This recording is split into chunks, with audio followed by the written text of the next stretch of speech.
So I've mostly avoided the Trump legal cases on this channel for a number of reasons. First and foremost, it is because I don't really find presidential politics on a day-to-day basis very interesting, and make no mistake about it, these cases are political. And the second reason is the exact thing that I told Destiny when I debated him at the Modern Day Debates Con, which is none of these cases would be brought up against any other president except for President Trump. Well, this case in New York is actually unique and different, and it is worthy of discussion because not only would this case not be brought up against any other president, but this case would not be brought against any other person on planet Earth. These laws have never been used in such a way. The fine is ridiculous, and I think we need to talk about it because this is a precedent-setting disaster in the state of New York. It's absolutely criminal what they did, so much so that Governor Kathy Hochul has basically been doing a press tour assuring people that these rules only apply to the evil orange man. Now we're going to get into that, but before we do, this video is sponsored, so let me toss it to the sponsor, then I'll come back over here and we'll talk about it on the other side. America's enemies are making moves to try to displace the US dollar as the world reserve currency. This is all being accelerated by the fact that there are conflicts that have broken out in Israel, Ukraine, and in Yemen, and our national debt is surging, now at $33 trillion, which has gold at the price of $2,100. Back when the national debt was $23 trillion, gold was $1,500. So there appears to be some correlation between the two.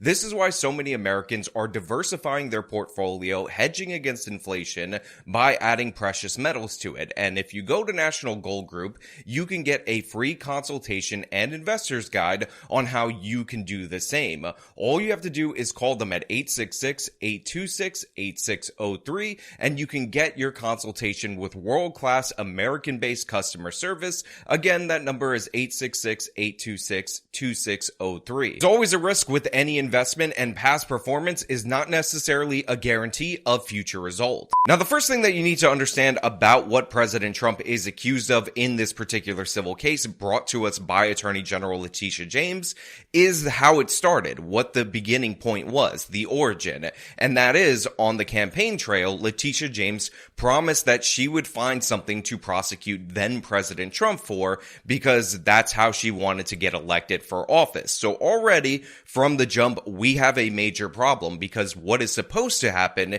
in the American system, not this authoritarian disaster state that we live in, is that you are supposed to find evidence of a case, then investigate, not just go on a fishing expedition, hope that you find something that you could attach to the evil orange man or your political opponents, which both is true in this particular case, and then prosecute using applications of law that have never been used in that way in order to make a big political statement. But that's exactly what happened here. Letitia James decided that she was going to have a civil case related to supposed fraud that the evil orange man committed against investment banks when he was trying to get money in order to finance real estate development. In this case, even the bank that was supposedly defrauded testified and said, we didn't lose anything. We want to do business with this guy again.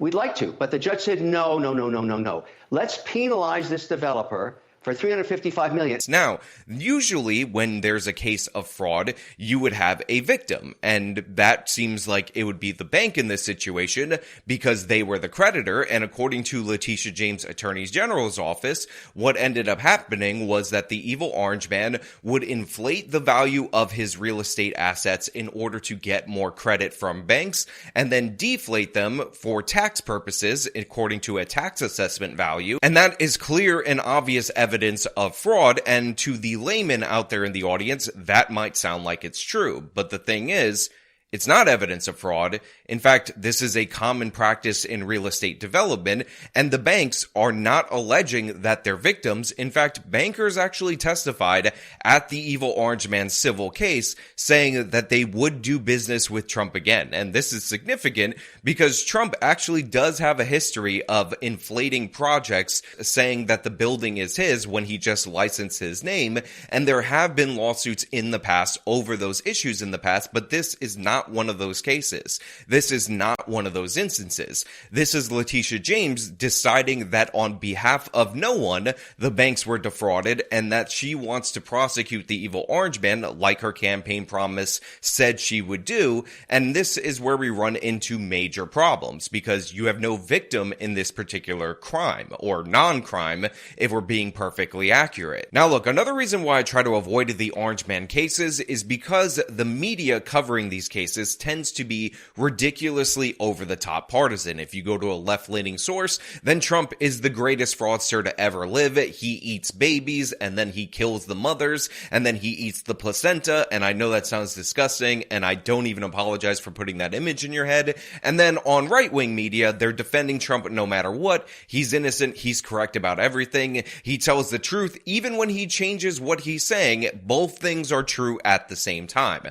So it's just a disaster to do research on these particular cases. But the thing is, Reason.com, which is a libertarian outlet and not really a fan of the evil orange man, actually put out a very interesting piece that I'm going to be reading from and linking in full so you can understand what my issue is with this particular case and what should be your issue with this particular case, because this should transcend all partisanship, because in reality, in actuality, this sets a dangerous precedent, so much so that Governor Kathy Hochul is going around explaining how it's not really precedent and you shouldn't worry about it because it only applies to the evil orange man. It only applies to her political opponents, Letitia James' political opponents, and the Democratic Party's political opponents, which again sets an even worse precedent in my opinion. So let's get into this piece so you can understand the exact problems, the many constitutional rights violations, and all these other issues with this particular case that maybe, even if you hate the evil orange man, will make you think twice before you start endorsing it. Actually, it's closer to $500 million with a 9% interest, assuming True. It'll take 18 to 2 years to actually settle this in an appeal, which I think it should be appealed. He'll work hard to raise it. I think he can do it. But I don't think this case is about Trump anymore at all, because you heard the governor of New York come out yesterday and say, look, everybody, don't be scared about doing business in New York, because the only people we prosecute are people like Donald Trump who don't behave well. So as it says in the Reason piece, Donald Trump has been ordered to pay a $355 million fine and has been barred from doing business in New York State for 3 years. Judge Arthur Engoron ordered Trump to essentially pay all of his cash reserves of $400 million, which, if the fine is upheld, would force Trump to sell some of his real estate holdings to raise the cash to live on. Once interest is added, the fine will rise to $450 million, and this is added on top of the case involving E. Jean Carroll, who he allegedly defamed by denying her sexual assault allegations. Now, these fines, if enforced, and depending on whether or not the evil orange man pays before or after the interest penalty is added, would represent 11 to 13% of the evil orange man's alleged wealth, which seems like an insane proportion of money based on the fact that the evil orange man has not been accused by anyone he's actually done business with related to this case of any type of fraud. Again, the banks said that they would do business with him again. They did not bring this complaint to Letitia James. She decided to bring this up on a fishing expedition, and it's going to cost a former president of the United States of America 11 to 13% of his wealth if this is upheld, which honestly, I'm really hoping that it's not. Now, this bars the evil orange man and his two sons, Eric and Don Jr., from running the business in the state of New York for 3 years, but it allows Ivanka Trump to run the businesses, but it also requires them to have an independent monitor of those businesses, which is a circuit judge called Barbara Jones, who is in no way, shape, or form qualified to micromanage a company of this size. She has no experience in this particular field, so it also imposes an almost death penalty on the Trump businesses by having this incompetent person that, again, has no business in this position forcing down different rules and regulations on the Trump company. Now, they can hire an independent monitor, but again, that doesn't really do much for Trump's business prospects. So not only does this target him in such a way that's going to force him to sell some of his assets, not only does this set a terrible precedent, but it also kneecaps his businesses going forward, because you have a judge and or a judge-appointed independent monitor micromanaging all of his stuff, even though they have no stake in the game and no qualifications. Again, absurd in every possible way. Well, my point is there's never been a case like this in 75 years. Everything you just listed off is done by every real estate developer everywhere on earth in every city. This has never, ever been prosecuted. But here's the real point that people in New York should concern themselves with. You can put your money anywhere. I'm a real estate developer. Do you think there's a chance I would ever take a chance on New York again? New York is turning itself into a flyover state. Now, it is important for you guys to understand that the laws being used in this particular case have never, ever in the history of the state of New York been applied in this way. And again, like I said, the bankers that are allegedly the victims, according to Letitia James's office, did not complain about this. In fact, they testified not only that they would do business on the evil orange man's behalf, but they did not just take his net worth at face value. In fact, banks will often do their own interpretation, because this is a common practice, their own evaluation in order to figure out the credit worthiness of the person that they're doing business with. Because essentially what you're dealing with a lot of the time in real estate is speculative investment. Wouldn't there be many companies who would not want to do business or loan money to people like yourself or investors if they know that they can get away with fraud and there's no recourse to protect them? Excuse me, what fraud? This is not about Trump anymore.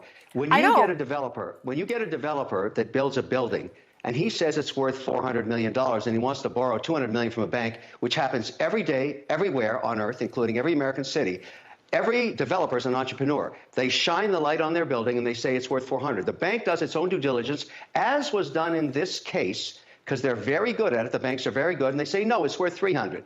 We're only going to loan you $150 million. That haggling has gone on for decades. That's how it works. So basically what normally happens is you have a developer, they go to a bank and they say, hey, I have these assets. I think they're worth, let's say, $400 million as collateral in order to get a loan in order to build something else. And the bank says, oh, that's interesting. We sent our own people out there. They say it's actually only worth $200 million. So we're going to reduce the amount that we're going to lend you, or we're going to raise the interest rates for what you're going to pay for said loan.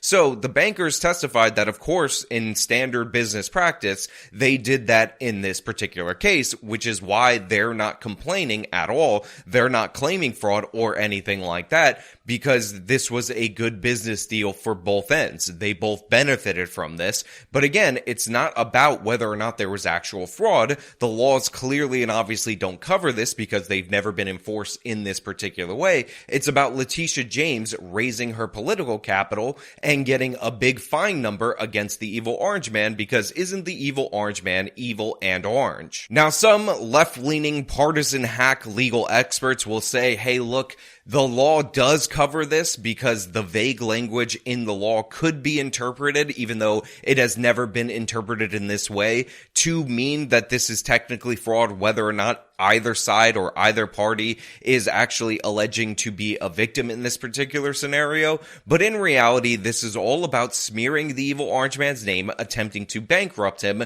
going into the 2024 election, because we cannot help but notice the timing of this particular case. But in the process, I would just want to go over the constitutional rights that they violated of, again, a former president. If they can do this to the evil orange man, they can do this to all of you out there in the audience at the drop of a hat with a vaguely worded piece of legislation, which is why this is important. But let's get into it. So in this case, they violated Trump's First Amendment right, which is the right to freedom of speech and freedom of the press, his Fifth Amendment right not to be deprived of liberty or property without due process of law, his Fifth Amendment right not to have property taken away from him except for public use with just compensation being paid, his Eighth Amendment right not to be made to pay an excessive fine, his Article 4, Section 2 right as a citizen of Florida to do, make, and enforce contracts in New York on the same terms as are other New Yorkers, and his 14th Amendment right to be free to pursue an occupation without unnecessary and burdensome regulation. Now, at the end of this piece, it calls for the New York Court of Appeals, which, by the way, is the highest court in the state of New York. It's actually above the Supreme Court, which might sound confusing, but that's just the layout of the New York judicial system to overturn this case. And if they don't overturn this case, it calls for the Supreme Court to do so, and I very much agree. Why would we go to New York? Why take the risk? My only point is, did we just diminish the great state of New York and the great people of New York? And shouldn't they ask for better management so they don't become a flyover state? Remember, New York has the highest taxes in the country, the worst regulatory environment, and it's incredibly mismanaged. And I'm pointing out now, on top of that, you get this insanity, a victimless crime. And forget about Trump. It's not about Trump. I don't care about Trump in this. I care about America, and I care about entrepreneurship, and I care about democracy and the fairness. The judicial system is now being criticized. People are asking themselves, the bar of New York, is this judge rational to charge $355 million in a case where no one lost any money? Is that good for the people of New York? Should the people of New York wake up to this and say, what's happening to us? Why is this becoming so perverse? Why are we the focus of this injustice? And I had nothing to do with Trump. I'm not supporting Trump. I'm supporting American entrepreneurship. And New York is slowly becoming the #1 loser state in America. One of the reasons why I've been playing clips from this conversation on CNN with the Shark Tank guy talking about how disastrous this is so that you guys can understand that this actually isn't about the evil orange man. This isn't about President Trump.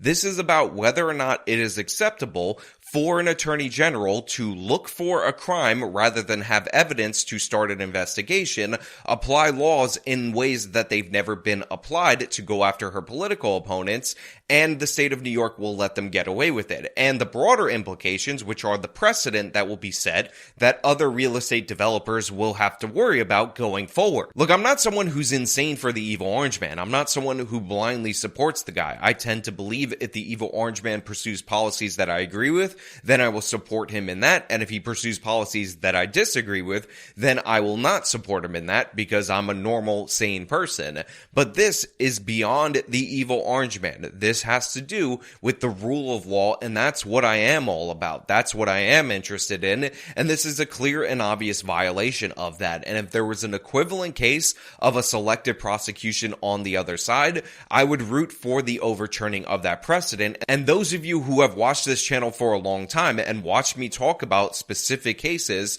where left-wingers were the ones being targeted by the criminal justice system, or there was a unique aspect of law being applied to them that didn't make sense, know that to be true. This is one of those instances. So try to set aside your biases either in favor or against the evil orange man and realize what is going on in the state of New York, and more importantly, what New York Democrats like Letitia James will do, what they will break in order to go after him. Because that's the real danger of the evil orange man. It's not necessarily what he will do, because Trump will say all kinds of crazy things, but then in terms of policy, he'll have to have his actual officials construct that, and it's usually within regular parameters, despite his ridiculous rhetoric surrounding that. But what these people actually do in response to their hatred of the evil orange man is a real danger. They can talk all day about how the orange man has authoritarian tendencies, but bending and twisting the law, deciding to target somebody who is your political opponent, using applications and assessing crazy fines against those opponents, this is third world banana republic stuff. This is authoritarian stuff. And this is the stuff that we gotta watch out for, because if they can get away with it in this particular incident to some guy that's a billionaire, some guy who's a former president of the United States of America, some guy who was a staple in New York business, in real estate in the state of New York for decades, they can do this to anyone. They can crush anyone, and you should be concerned about that. But hey, those are just my thoughts. Let me know your thoughts down in the comments below. If you like this video, then show them by leaving a like. You can subscribe for more content. You can follow me on all my social medias. Support me via the support links in the description of this video. This has been me talking about a disastrous precedent. Till next time.